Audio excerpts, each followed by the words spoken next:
Hello and welcome back, adventurers. This is Captain TTRPG, and today we're talking about Pathfinder 2nd Edition. Welcome back, and today, adventurers, we are going to duck and roll! Duck and roll! Oh, wait, no. We're jumping into our first skill video and kicking it off with acrobatics. There's often some confusion on the distinction between acrobatics and athletics. With Pathfinder2e and a lot of similar TTRPGs, the distinction matters, and once you kind of read the way that they put it in writing here, I think it'll help you a lot. So on screen, I'm showing it here. Acrobatics measures your ability to perform tasks requiring coordination and grace. That's different from how high you jump or how fast you can run. Those are athletics. Acrobatics is about how well you balance or your ability to roll through somebody's legs, things like that. That's the acrobatic side. So to kick things off, when we talk about skills, got to start with the related ability score. For acrobatics, it's dexterity. That means that even if you're untrained in acrobatics, you get a +2 acrobatics check equal to your dexterity modifier, which can be negative, so keep that in mind. It makes it a natural choice for some classes, because if you're based on dexterity anyway, you get some real big bonuses here, and you can become really proficient at acrobatics. But anyway, if you're calculating acrobatics on your own, like on paper, and you don't have some character builder you're using online, just keep in mind that your total modifier to acrobatics is equal to your dex modifier. And then if you're trained, you get to add in your level and your level of training. So trained, expert, master, legendary, another +2 for each level you go up. So that's how you calculate your acrobatics modifier. We just need to get the basics out of the way here so we can talk about what we really want to talk about, which is what can you do with it? Well, there are a few things you get to do with acrobatics even if you're not trained. And a lot of skills give you usually something for untrained, but really if you want to be good at something and do all the cool things you can with the skill, you need to be trained. But anyway, starting off with the untrained. So even with no level of training, you can balance, which is there's a log over a river, I can cross it. And balance itself is one action to do, and based on how well you roll, you can move really quickly across the log, or you could fall off the log and land in the river. Hopefully that one doesn't happen. The second thing you can do without any training is tumble through. Another one action skill to use, and you stride, and as you're trying to make your run, rather than go around somebody, you can try to tumble through them so you can go right through that creature, meaning roll underneath them or off to the side, and as long as you don't fail, you'll be able to get past them. If you fail, you probably just tumble right into them, and boom, you're done right there, which is unfortunate. So those are your two basic actions you can take, even with no training in acrobatics. And there's a couple more you can take, but it does require any level of training. So just trained is all you need to get these ones, but of course, the higher level training you have, the better you'll be at them. Anyway, these are maneuver in flight. Now this requires that you have a fly speed and takes an action, and this is you trying to do something cool in the air. So if you're flying normally, you're not going to be able to do something like a barrel roll or an aerial roll for those of you who've played Star Fox and they called it a barrel roll and it never was. But anyway, doing something like that, those are maneuvers in flight. You need to roll acrobatics to do those things. And the other one is squeeze. Now this one seems maybe a little strange. Anybody can fit through something. You can be shoved through, I suppose, but if you want to actually go through a tight space, you need to squeeze. And squeezing is not easy. You're not going to be doing it in combat, even with just basic trained actions here. Because squeeze, it takes you on a basic successful roll 1 minute just to go 5 feet. So you're not doing this quickly. And we'll talk about how you can get better at that. But those are all of the actions, untrained and trained, with acrobatics. But that's not where it gets really interesting. With all skills, what's going to get really interesting is when we start getting into the skill feats. So if you remember when we talked about building characters, as you level up, you're going to not only get to increase your skills, but at even levels. Okay, there's a few classes that get it more than that, but generally speaking, on even levels, you get to add a skill feat. There's a lot of skill feats in this game, which is part of the reason that I broke up these videos one by one for the different skills, because when we get to the skill feats, there's a lot, and acrobatics has a lot. So when I talk about skill feats, I'll tell you the level required, the training required, and any other strange requirements, and then give you an idea of what they do. But if you want the details, check them out. I'll show them on screen here, but feel free to jump into Archives of Nethys. So acrobatic performer, just level 1, and requires trained in acrobatics. And you can use acrobatics instead of performance. So, rather than singing, you worked at Cirque du Soleil and you are more the acrobatic performer. Cool. That's exciting. And there's very interesting things you can do with performance itself. This just gives you a different avenue if you're not charisma based. Catfall, level 1. I see this one taken a lot. Requires trained in acrobatics. And you treat falls as shorter than they are. Meaning you cut a lot of distance off your fall. 25, 50 feet, depending on your level of training, so that you don't hurt yourself and then because of that land prone when you're falling from heights. So a lot of value. Any character can find value in that. Quick squeeze. Remember how I talked about squeeze being a problem because it takes so long? Well, all right. At level 1 and requires trained again in acrobatics, you can squeeze through 5 feet in a round rather than 1 minute. So you still need to succeed here, and you can critically succeed to go farther than that, but now you can actually do this in combat. It's still not fast, unless you keep upping yourself in acrobatics. If your training gets all the way up to legendary, you can squeeze as if it wasn't even there. Just run full on right through that tiny area. So a lot of value in that if you're going to be dealing with tight spaces. Next is steady balance. Also, level 1 requires trained in acrobatics.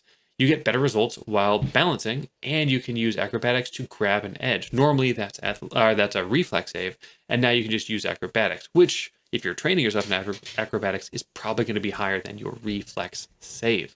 So that's pretty cool. All right, finally getting past level 1 now, and Nimble Crawl requires level 2 and Expert in acrobatics. So this is when you've decided you really want to go down acrobatics as something that you're deeply skilled in, right? As we leave trained, which it's pretty easy to get trained in quite a few. Getting expert requires dedication. So you're getting into expert, and you can crawl a lot faster, pretty much. Depending on how high you go in acrobatics, you can really crawl quite a bit quicker. So if you think you're going to having to crawl a lot, it can be valuable. Rolling landing, also level 2. Interesting, it doesn't require expert. It requires trained in acrobatics still, but you also have to have the cat fall feat. So with rolling landing, you can land from a fall and keep on going. And how far you get to go depends on how trained you are. At legendary, you can go ahead and this is a reaction. You can just land and just use your reaction and run your full speed, which is very cool. This is something that you might want to think about, especially with something like a swashbuckler, where it seems like you're probably going to jump off of things and land quite a bit. So a lot of value for that, but anybody can find value in this if there's any sort of verticality in your game. And the next is Slippery Prey. This is level 2. Requires trained in acrobatics, but also trained in athletics. It helps you escape grabs and restraints more easily. So there is an escape action. This just boosts how effective you are at using escape to get out. And that can be really important on your turn. All right. Aerobatics Mastery. We've moved up to level 7 now. It actually requires you to be master in acrobatics. And this gives you better maneuvering in flight. So if you find that you're dealing with that a lot, especially if you've chosen a class that you are flying with a lot, and you want to be able to do interesting things in flight, this could be because you chose a class that allows you to fly, or because you just have an ancestry, or you've got a caster just throwing fly on you all the time. This could be really useful to make better or take better advantage of what you do while you're in the air. Kip Up. This is level 7 as well. This also requires master, and this is a free action to stand up when you become prone. Yep, doesn't use your reaction. It's just, did you get knocked prone? Stand back up. This is, I would say, easily the most impactful feat in this entire set for acrobatics. In fact, this might be why you did it, because being prone is not great. Being prone makes you off guard. It makes your attacks worse. And standing up normally is a problem because reactive strikes do trigger off of standing up. If you can stand up immediately every time you're knocked prone, assuming you're not going to trigger something, then you probably want to get up. And Kip Up is just fantastic for that. Keep in mind that free actions can be used whenever the trigger occurs. So as long as you get knocked prone, you're standing back up. And finally, Tumbling Theft. This is also level 7, requires expert in acrobatics, not master, but also requires expert in thievery. And you get to steal something while you tumble. You roll underneath that guy, you just pick something off of his pocket while you do it. Off of his pocket, out of his pocket. I can think that in the right direction. Sure, that's not a problem. Notice here that there is no specific acrobatics feat for legendary. So keep that in mind when you're boosting yourself in acrobatics. Maybe you want the extra +2 because you're a swashbuckler and you want to be the best tumbler in the world. But if you're looking to try to gain feats from other skills, you may not want to go all the way to legendary because there's nothing that requires it. All right, so that's it for the feats. I know there's a fair amount to look at and talk about there, but it's still not a huge number. Again, it's enough that I wanted to split these up as their individual videos. So you notice that while we looked at those, really nothing in there around social encounters. Potentially being able to use acrobatics for performance though, so keep that in mind. There is some social perspective there, but mostly we're talking about exploration and combat. So first looking at combat, there is one class that uses acrobatics particularly well, and that is swashbucklers. Swashbucklers have a class feat called Panache. Check out my video if it's already out. Otherwise, I'll have one coming out on swashbucklers. Panache is something you want to gain because it's something that allows you to be more effective as a swashbuckler, both using some actions as yours, but also just kind of generally in how you move and take actions, skill actions or combat actions. So you want to gain Panache, and one of the base ways to gain Panache is tumble through. So you're going to be using acrobatics just to get Panache, even though there's other ways to do it. That's the easiest and the most common. And then there's also other language in the Panache feature that says, hey, GM can give you Panache based on other activities you might take that feel fitting. And a lot of those are probably going to be acrobatics based. Again, beautiful landing coming off of a chandelier, you might get Panache. Or perhaps you didn't even worry about the chandelier. You had gotten up on top of rafters and you were balancing along the rafters, moving at a high speed because you critically succeed planning your jump down. You might just get Panache for that. So there's a lot of ways that you can just get Panache that are acrobatics related that GMs might give it to you for. Talk to your GM about it, or if you are a GM, keep it very open here. Swashbucklers are built around this. Make it easy for them. Beyond swashbucklers, there are other classes that have reasons to take it, that might get advantage from it. Rogues who might want to try to flank can tumble through enemies so that they can get on the other side of them and flank with an ally. A spellcaster might need to escape a bad situation, so you might need to crawl or quickly squeeze. And a kineticist might want it in like an air kineticist, or anybody with fly speed, and I kind of talked about this, who needs to maneuver while in flight.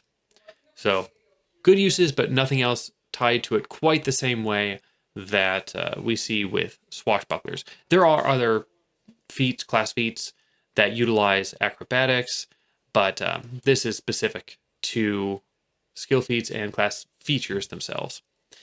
Okay, so in exploration, acrobatics comes up actually quite a bit. Whether you're squeezing through tiny gaps in caves, trying to get through tight doorways that have only been slightly opened up, finding unexplored rooms because you're getting through areas that you normally can't fit through. Those are very common. And the other one is balancing. So you really don't want to fall down while balancing a log over a river, but it's way more critical not to fall while you're balancing along a bridge that's over a 600 to 1,000 foot deep ravine. So yeah, acrobatics can certainly play a big role in exploration.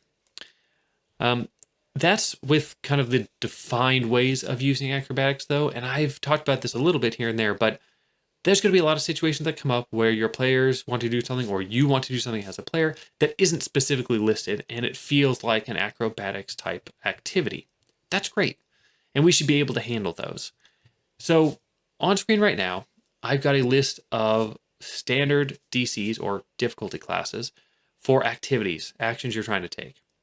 As a GM, I try to look at this and say, all right, you want to do something that feels acrobatics? Great, you're going to do a regular roll for acrobatics like you normally would, and I'm going to set what you need to beat based on this list. If it's particularly hard, you can see there's a way to adjust it, and just trying to keep these things in mind that I have the ability as a GM, and so do you, to kind of figure out what that might be. So let's go ahead and give ourselves that case of that chandelier, right? You've been swinging on chandelier, you're about to dismount and do some kind of effective landing, so you can go ahead and stab somebody with your rapier. Well, you're gonna fly off the chandelier and try to land on a table. There's a whole bunch of people having a brawl below you. So, okay, you're level 3. You've got a +4 dexterity modifier, and you're an expert in acrobatics because you're a swashbuckler. And I'm thinking, well, this isn't just a standard DC. This looks a little more challenging. People everywhere. Tables getting shifted around quickly. I'm going to go ahead and bump it up with just a +2. So because you're level 3, that would normally be an 18 DC to beat. I'm going to add on 2 for being a little more challenging than I think it is just at a base level. So you've got to beat a DC of 20. And when you put all your numbers together, you've got a +11 to acrobatics at this point. Okay, 60% chance to base succeed, 10% chance to critically succeed. That feels pretty good. All right, feel like we're in a good place here. Maybe that's a little too harsh, and I drop that 2 off, and I give you a 70% chance to succeed.